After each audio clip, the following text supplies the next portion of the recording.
Based on this examination, the body examination and dissection, we've not been able to come up with a conclusive cause of death, and we have agreed as a team to proceed to the next phase of examination, which is the laboratory examination. And this analysis begins right away, and all the pathologists that have been involved in the post-mortem examination will be taking part in this laboratory analysis, and we will be giving the conclusive report once this laboratory examination is completed.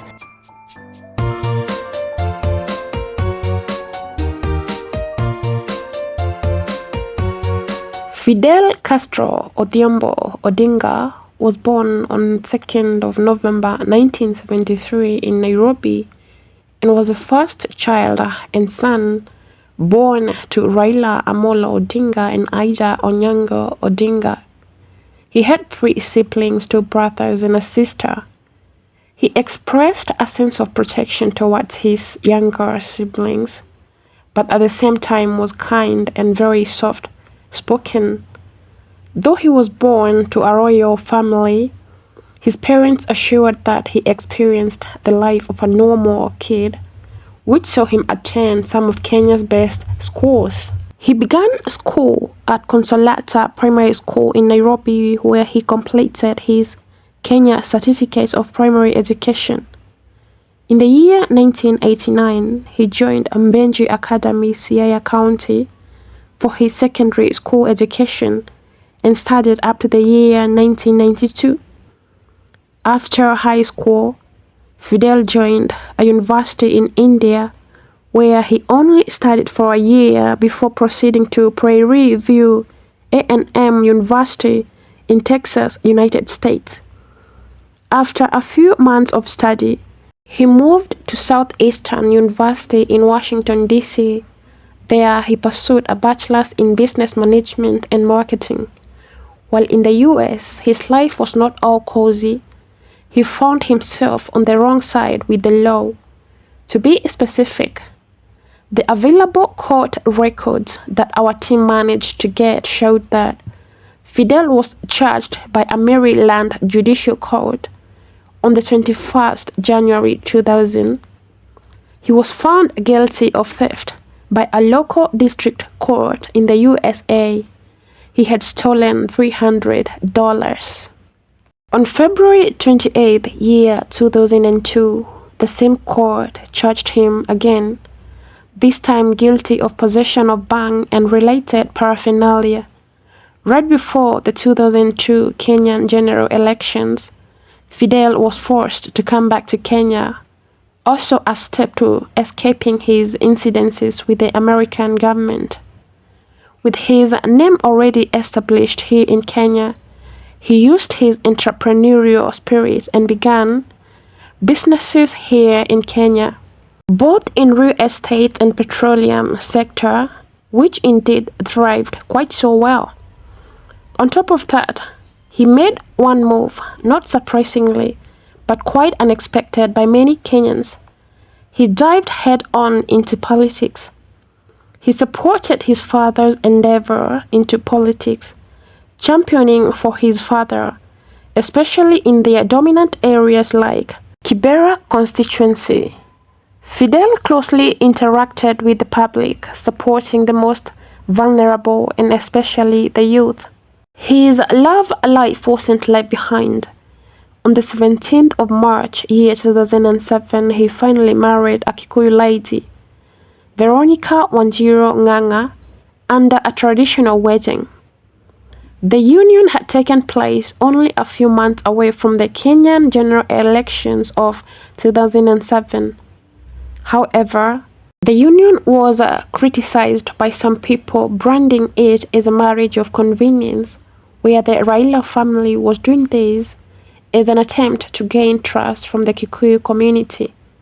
Sadly, the union was short-lived, and in November 2017, Fidel Castro Odinga filed for a divorce. The cause of this divorce was realized as Fidel's infidelity and lack of a child in the marriage. A few months after the divorce, notably on 28 July 2012, Fidel Castro Odinga married Luam Bekele, a woman from the Eritrean descent. The ceremony was quite a low-key. In August 2013, the couple welcomed their firstborn child, a son, namely Raila Odinga. Out of these incidences and closer observation of the timeline, many suspected that Fidel Castro Odinga was still in an affair with Luam, even right before he divorced Veronica Wanjiru, his ex-wife. The relationship might have been the cause for the divorce. Fidel Castro's name was well identified for his love for lavish lifestyle, drinking, partying, car riding, and always in company of beautiful women. Fidel had records with the Kenyan police. For example, he was once, in June 9, 2014, arrested and charged for driving while under the influence of alcohol. He was charged an amount of $345 for the crime. On Sunday, 4th January 2015, he made headlines again. On one occasion, his mother explained how she learned of Fidel Castro's death. In that morning of Sunday, January 4th, 2015, Raila Odinga woke up normally and did her morning devotion. She stated that that very morning, she had prayed for her children, and as him being the firstborn, she prayed for him first. She had concentrated so much on praying for him. After the prayer, she began reading the daily newspapers just to catch up with the news. Rosemary, her daughter, first called her. She was in Bondo by then, and she asked Ida if Raila or anyone was close to her. From Rosemary's hesitation, Ida could feel that something wasn't right. Rosemary said that she just received a call from Luam, Fidel Castro's wife, who was in tears and had stated that Fidel wasn't breathing. Ida screamed, and so Raila's attention was drawn by the scream. He asked his wife what was up, and Ida broke the news to Raila Amolo that Fidel was dead. Ida quickly dressed up and went downstairs quickly, grabbed her car keys. Raila, who had just returned from the gym, quickly changed his clothes, and together they drove to Fidel Castro's place. Upon arrival, they found an ambulance there, but no one was inside of it, though the engine was still running. Inside the house, the paramedics from AAR hospital were busy trying to resuscitate him in an effort to save his life. At the moment, Ida had hopes that Fidel, her son, would respond to the aid, but unfortunately, he never did. Raila was to celebrate his 70th birthday only 3 days before Fidel's death. On the previous day of 3rd January 2015, a Saturday, Fidel left his Karen home. In late afternoon, he went to see his parents at home, which was still in Karen area, but somewhere near the Kajiado-Nairobi border. He had not met his dad since New Year, and he wished to wish him a Happy New Year 2015. He enjoyed with his family, spending quality time with them, and around 3 p.m., he went to Ruby Hotel, Kilimani, where he met Francis Atwoli, Secretary General for KOTU, and then Lugari MP Cyrus Jirongo. He only stayed with the two high-profile figures for a while, and later went to pick an anonymous person near the Somali embassy. He would later have a late lunch at the Art Cafe at around 4 p.m. in Overplace, Westlands. He was together with the son of the former Kenya Power Managing Director, Robert Gishuru. He then, after the lunch, visited the Capital Club East Africa at Imperial Court in Westland. At around 11:30 p.m. into the night, he received a call from a friend wanting him to join them for a drink at the Sankara Hotel. Fidel met his friend at Sankara, who was Mabio Garang, son of the Southern Sudan ex-president John Garang. For further enlightenment, Mabio Garang allegedly had numerous criminal controversies, including those of substance abuse, which might have provided some insights into the alleged theories about Fidel Castro's death. They partied up to 2:30 a.m., being finally too intoxicated. Fidel summoned a taxi and two drivers from Smart Fella's taxis arrived. One drove Fidel Castro's Range Rover home, while the other followed in the taxi with Fidel. He would get home at around 3:30 a.m. He was welcomed by the house manager, giving an apology for the late arrival. Fidel went to rest in the guest bedroom, claiming that he didn't want to wake his wife and child, who were already sound asleep in the master bedroom. Early morning, around 6 a.m., Luan would check with him, but he was still sound asleep. She waited for a while, but after checking him again, she realized he was unconscious. Luan didn't call the ambulance at first, but rather she called Rosemary Odinga, Fidel's sister, informing her that Fidel was not breathing. Rosemary is the one who had called the ambulance.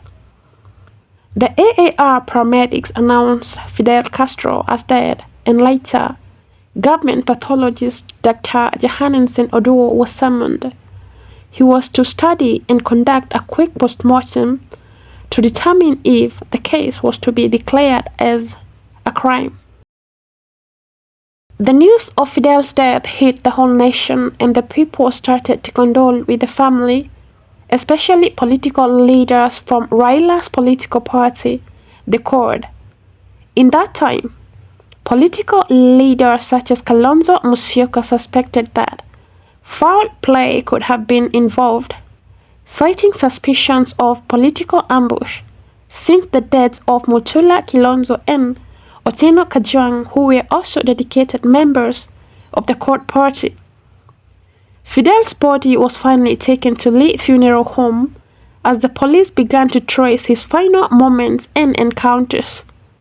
Many people, including the taxi drivers who brought him home, went through a series of questioning, trying to piece together the events of what exactly might have happened to the deceased. In further efforts, on 6 January 2015, a comprehensive autopsy was conducted on Fidel's body to determine what could have been the ultimate cause of death. The process was conducted by pathologists Dr. Johannesson Oduo, Dorothy Njeru, and some other two private pathologists hired by the Odinga family.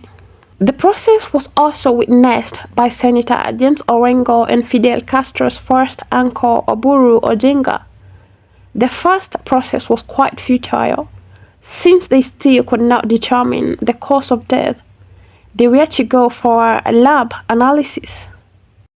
The post-mortem team got 19 samples from Fidel's body, which were delivered to the government chemist, a private lab in Kenya, and another one in Germany, just to ensure clarity of the results.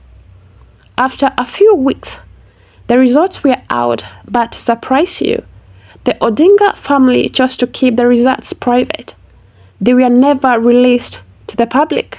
The fact that the Odinga family decided to keep the results away from the public somehow confirmed many allegations made by high-profile figures like Miguna, who had alleged that, and I quote him, "After Fidel Odinga died mysteriously, the people's conman Raila Odinga arrived at his home and sent for an old Luo traditionalist medicine man, namely a Junga from Sekwa.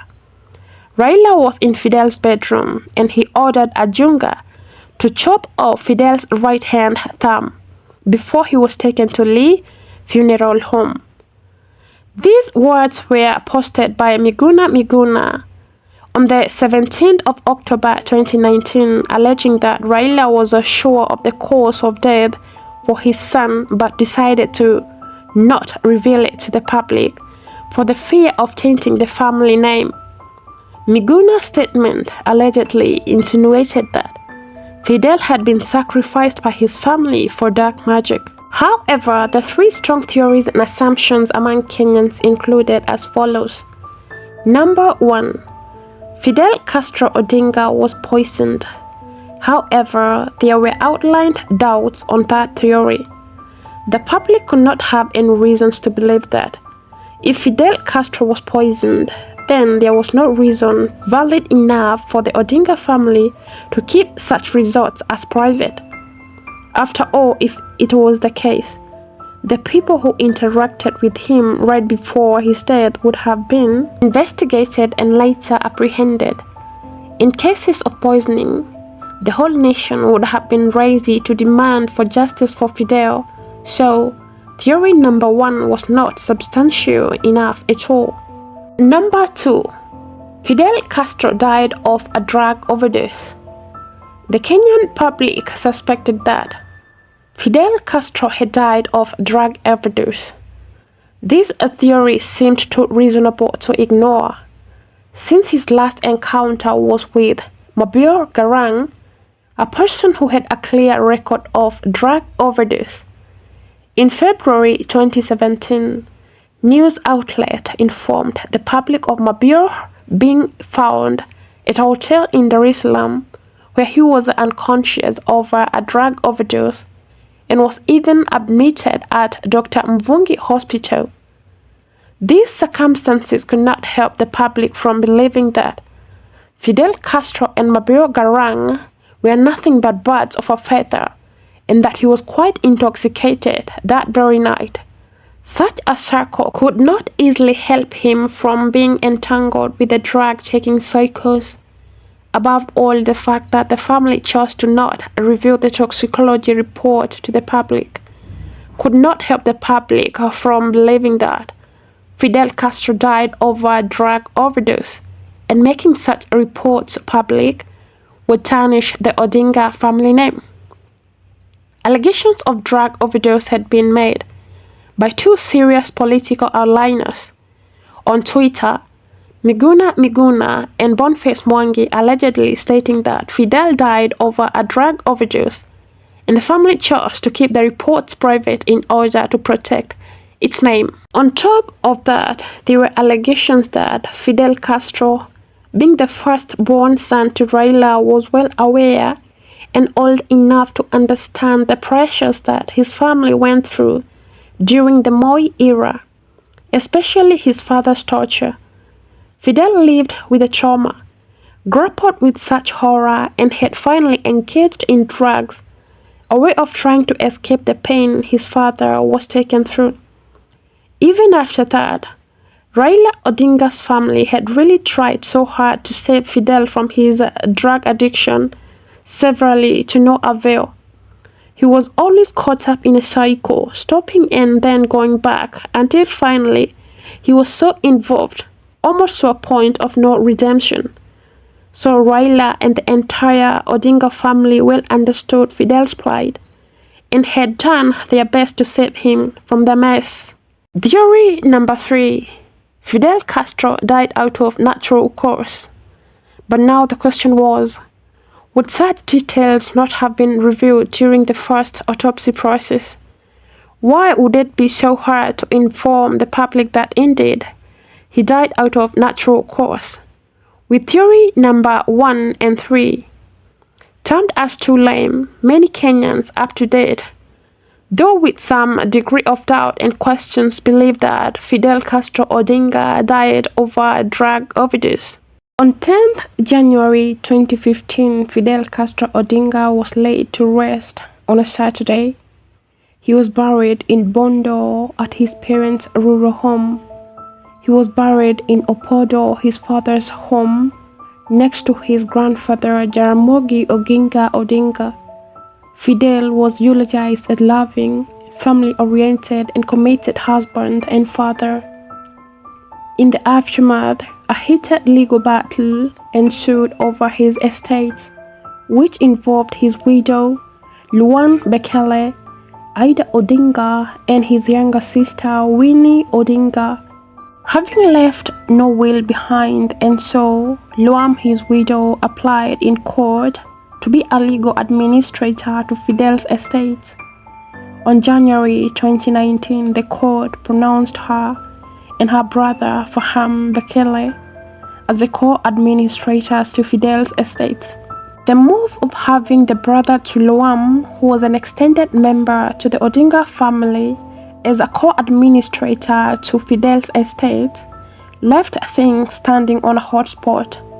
Technically, this is a role that should exclusively be endorsed to immediate family members such as the widow, children, the deceased's mother, the sisters or brothers.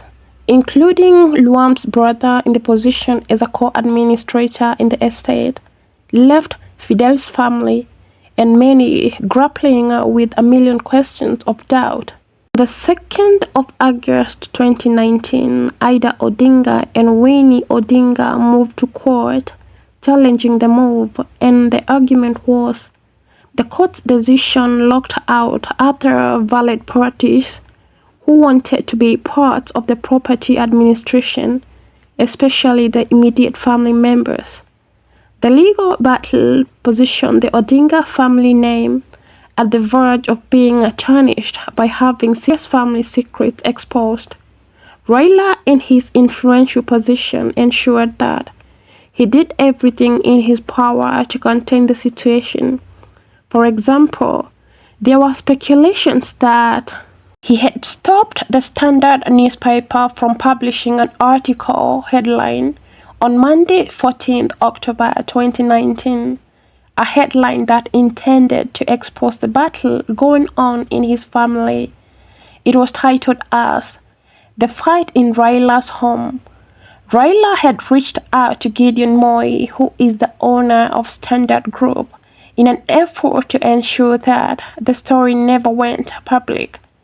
The story was eventually dropped and the headline was changed to "New Hefty Benefits for Teachers." On a Wednesday, 16th of October 2019, the hearing over Fidel's estates began. The properties that was being disputed over included his current home with a value of 75 million Kenyan shillings, highly exclusively expensive cars, cash in a number of bank accounts, share investment in different private companies, and other unnamed property worth of millions.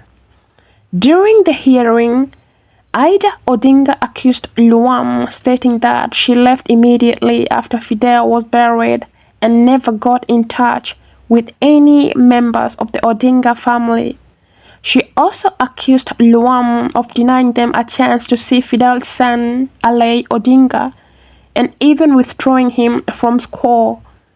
Ida further alleged that Luam had intentionally omitted some of Fidel's property in the court document, as well as excluding Fidel's twins, who were born on the 1st of July 2015, 6 months after his death. For Luam, she accused the Odinga family of locking her out of the joint account she shared with Fidel, and that she had been left to fend for her son through her own means. Furthermore, Luam alleged that Ida Odinga had scorned her openly and disowned her after Fidel's death. During her initial statement, Luam had opened up with the police, stating that Ida had told the police that she was one person who should have been investigated over Fidel's death. On that moment of the court proceeding, Ida and Winnie Odinga had requested the court to restrict the media houses from reporting the matter. However, the court declined. In addition to that, the family wanted to protect the paternity reports since a DNA test was to be conducted on the twins who Fidel had allegedly sired with his mistress by the name Phoebe Akinyi outside of his marriage to Luam. However, Phoebe went ahead to stop the test, her argument being the step would negatively impact on her children, since it would easily cause mental trauma to them whether now or in the future. She further added that her intention was only to set the record straight regarding her involvement with Fidel Castro, and all she was fighting for was her children being legally and rightfully recognized as the Odingas, and that they deserved to be considered during the court's administration of Fidel's estate. Her request was heard on the November 13th, the same day Justice Agri Muchelule had directed Ida Odinga and Fidel's widow, Miss Luam, to return to court after conducting DNA test. For Miss Luam, she was ready to have the twins included in the inheritance once the test proved that they were indeed Fidel's children. Phoebe Akinyi and Fidel Odinga met in Adams Arcade, where she was operating a forex bureau in Warwick Center in Gigiri. Fidel was a regular customer who frequently converted currencies. From there, they became acquainted, and out of being a customer came an affair that led to twins. Just as per the mother's request, the DNA results were not released to public, even after the case ended in June of 2022, 7 years after Fidel Castro Odinga passed. Finally, all the parties involved into the chronicle settled the matter privately and out of court. According to the agreement, Luam, as the legal wife to Fidel, and Raila Odinga Jr., Fidel's youngest brother, were appointed as the co-administrators for Fidel's real estates.